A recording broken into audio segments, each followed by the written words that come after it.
that was so far removed from the general psyche of society that they could get mad at it just because I said white people. Right. You know? Right. All right. Enough of the nicey nice. Oh. It's time for Bars of Cap. Bars of Cap, my crazy. You know how this game goes. You're going to say some scenarios. Okay. And if you choose bar, that means you agree to it. Cap is self-explanatory. Okay. It's Cap. Are you ready for this Bars of Cap? Bars of Cap. Are you sure? Yeah, let's do it. All right. Comedians can't say anything anymore. Bars of Cap. Cap. All right. Explain.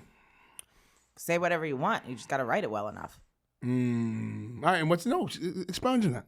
Talk about it more. Don't punch down. Don't say things just to say them. Leave someone with thought. You know, my grandfather told me when I came out to him as a comedian that comedians do two things. They make people think and they make people laugh. And it is your job to make them laugh at what they're thinking about. Now, if someone just gets on and just says a bunch of frivolous words strung together and nobody's laughing, well, yeah, they missed the mark. Right. You know? Tremendously missed the mark. Tremendously missed the mark.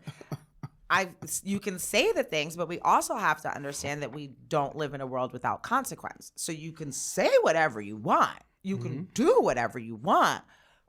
But there also are consequences. So it goes both ways. If you don't want people to get offended and they do get offended, just know that they got offended and then there's consequences.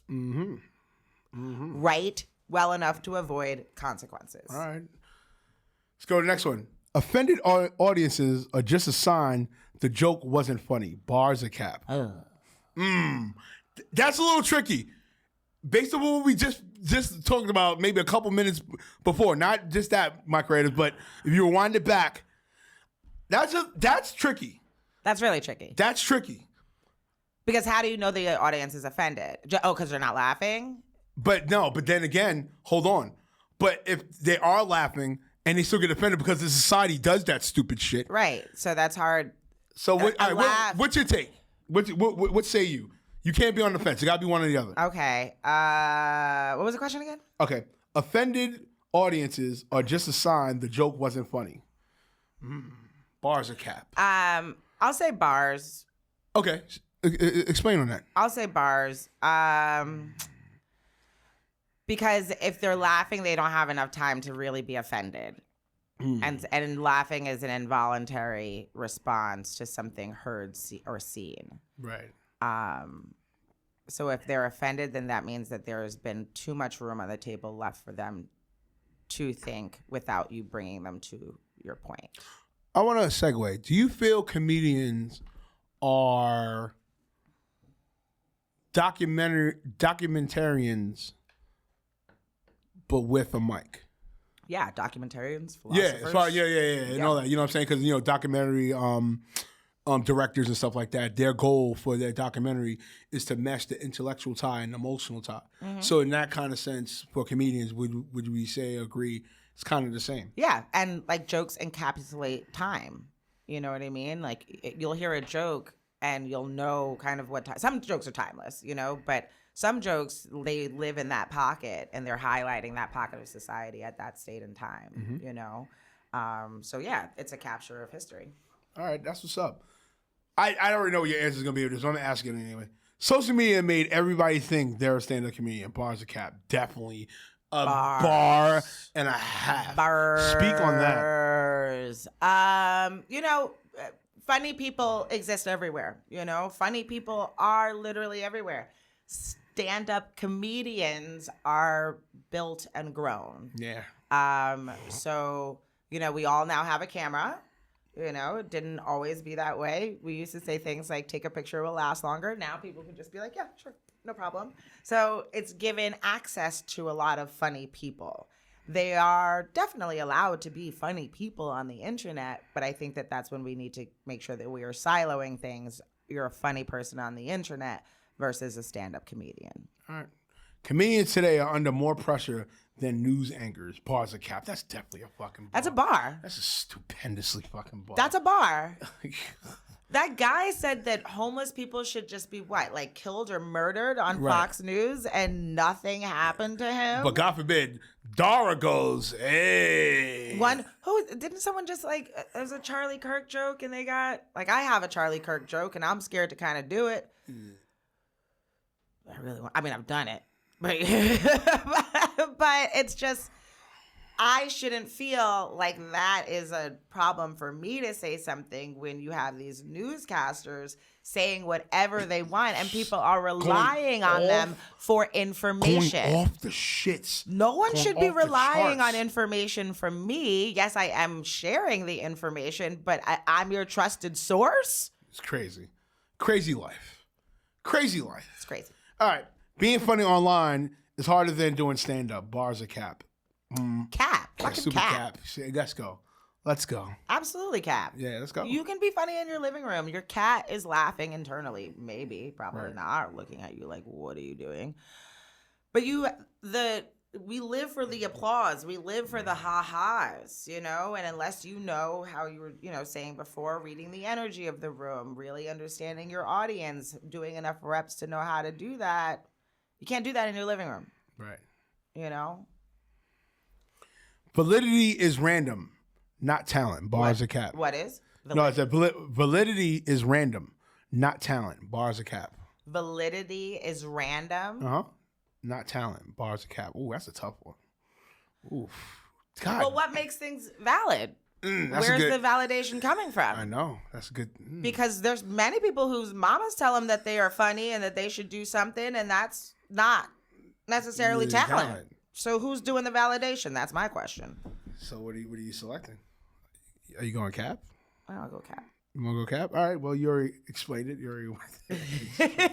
It's not enough to expunge on, All right. The algorithm awards drama, not creativity. Bars or cap? Algorithm awards drama, not creativity. Bars or cap? Drama for sure. I saw someone say that you should be using your comment section for dialogue and conversation, and nothing drives more dialogue and conversation than seeing something that you don't necessarily agree with. So that's the drama. Here comes the floods. Right.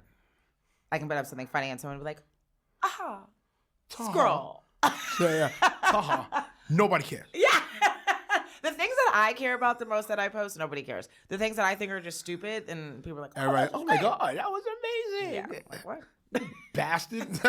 Yo, I'll be on Segway. I'll be doing that sometime. Yo, you know what's crazy? All right. All right.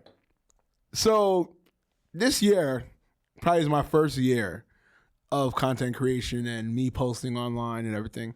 That I've just not given a fuck. And I just said, you know what? I'll just be a villain, right? This is the first year. Mm-hmm.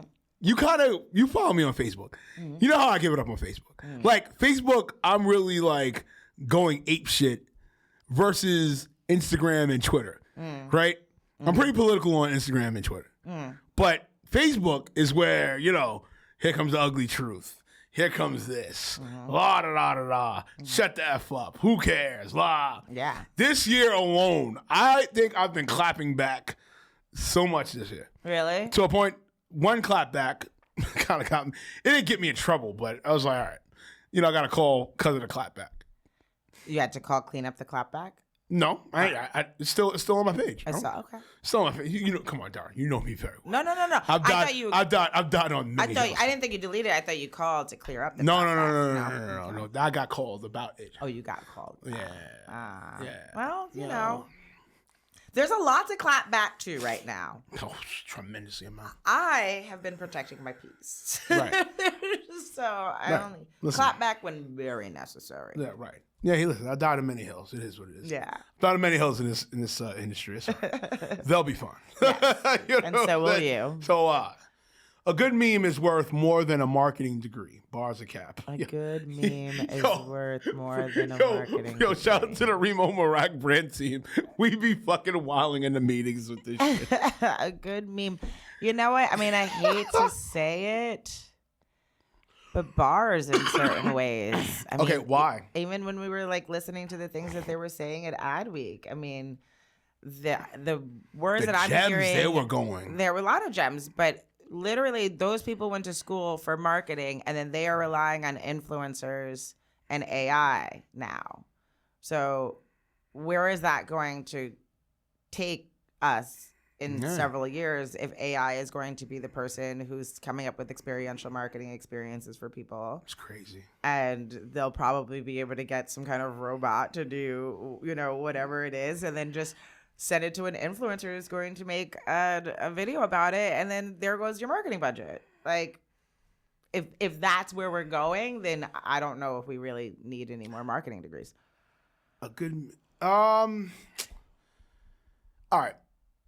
I'll go against the grain. I feel cap only because even though AI is doing everything, eliminating the time and the space by 70%, right? 80% on a production tip, right? 90, or even go 90, right? You still are missing the human that's doing the social emotional of that regardless, or at least touching per se, not physically, but just touching in a way, right? Because AI, great. I mean, AI can equate a human's emotion or what a human pours into creatively, but it's just an enhancer. It's just like, okay, all right, humans are the coffee, and AI is just the Splenda. You know what I'm saying? AI. I'm just saying. I'm just keeping it in a buck. That's the way I look at it. I'm not denying it. Trust me. I'm AI to death. If anybody that talks about AI, it's definitely fucking ReemoMeerak by far. Yes. But when it comes to, if you really break it down, right? And I'm not saying that, okay, AI is not going to take over. It is. But still, even on a sense of, okay, if that person has the degree, right? And I'm not saying the degree is everything, go to school and waste $20,000, $30,000, $40,000, $50,000. No, but it's still going to be a missing element because AI still isn't perfect. Let's not act like AI is perfect. It's perfect for the average person who feels like, okay, I don't want to put too much work into what I create. Yes, and I understand what you're saying. Right. But let's take music, for example, right? Okay. We come from a generation where we had some of the greatest singers that by far existed. By far. I'm sure that there are people who are out there who still have those talents. Do you see any of them? Oh, yeah, of course. I mean, of course. Do you see any of them being pumped out and promoted, or is it kind of all just auto-tune change game and about a little beat and a cute little outfit? Right. But we don't have anyone who is power ballading that we're going to be singing songs for, you know what I mean? So, and technology helped with that change. So while it's not perfect now, it is going to be weeding out the human experience. And what's going to happen is we're going to get more and more used to not having a human touch on things. Yeah. And that is just the trajectory where we're heading. We're going to have to fight for the human experience, essentially. All right. Sorry. No, right. No. But this is what Bars and Cap is for. Yeah. Get these thoughts out. It's all good. There's no winner or loser here. Yeah, no. Being a black woman in comedy means you're automatically funnier because you lived it. Bars of Cap. Ooh. I mean, fucking bar, baby! Yo, pre-show. Shout out to the fucking ReemoMeerak brand team. Pre-production, we be bars, wildin'. baby! We be wildin'. Pre-production, we be wildin', son. No, I mean, look, we're finding people of every variety, right? But I do think, especially as black people in general, there has been so much that has been tainted in our history and that we have had to overcome. And one thing that has never left us is our ability to find laughter and joy in the darkness. Mm-hmm. So I think there's always been funny black women. It's similar to anything that you would see like equestrian sports or gymnastics or tennis. It is the lack of access. So there are plenty more black female comedians or women comedians who should be known. But I think the access is what has been denying us, you know. So shout out to people like Joanna Briley and the Black Women in Comedy Festival because that, you know. Michelle is it Dubois? Who? Michelle, the light-skinned one. Bateau, yes. Mm-hmm. I like her. She's dope. Yeah, you know, she's one of many. She took a couple of shots at my favorite comedian. Who? Dave Chappelle. She did. Wow. Took a couple of shots. I mean, I get it. But, you know, I get it. I understand it. But it's like, goddamn. But it's all good. She's still funny. She's still funny as hell. Never take that away from her. She's still funny as hell. You know, she took a couple of shots at my guy. But I get it. Were you offended? No, I wasn't offended. It was, all right, you know what it is? All right, I get it. Certain things will bother people, or for that matter, because you put your heart and emotion into something that you defend, right? Okay, yes, I get it.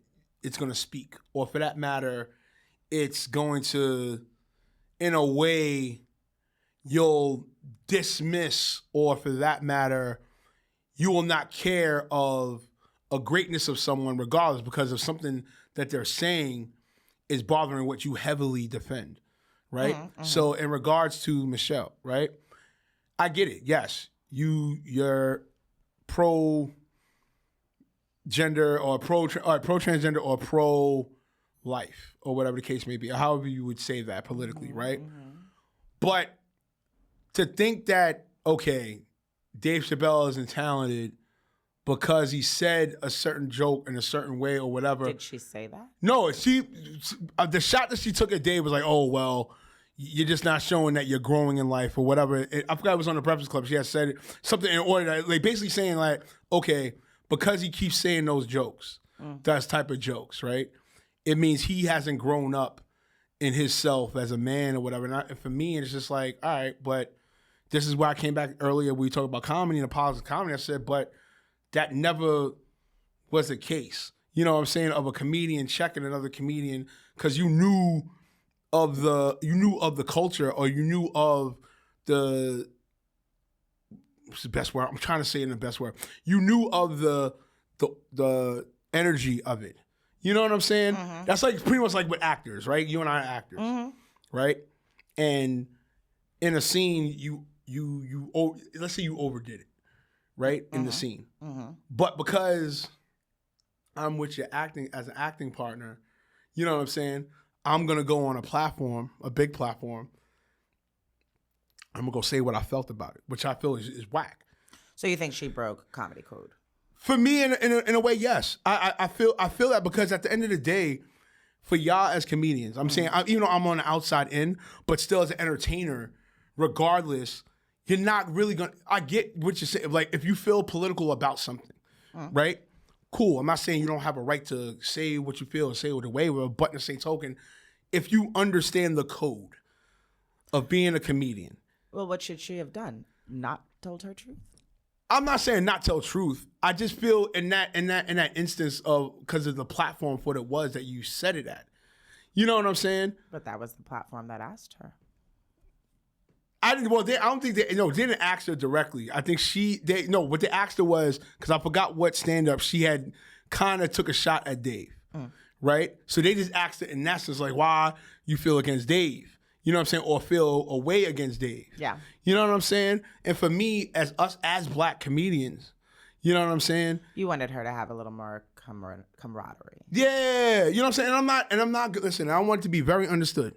Again, I'm not going against her talent. She's arguably right now top 5 to top 10 comedians right now. You can say what you want, say what you will. She's amazing. She's amazing. For me, understanding of what you know or what black comedians go through. You get what I'm saying? Yeah. In that regard. And I'm not saying that, okay, oh, well, because it's the black code, don't say nothing. It's not that. It's like, yo, there's a better way to go about it. Or hell, go directly at Dave, but off camera. You know what I'm saying? Yeah. And I get it. Once again, if you emotionally feel for something you heavily defend politically, I get it. But as far as when it comes to this comedy space and understanding that y'all both black comedians, don't have that shown that, okay, well, they're black comedians. Oh, well, because now it opens the floodgate with, well, if she feels away and she's a top comedian, oh, then it's definitely wrong on Dave. You know what I'm saying?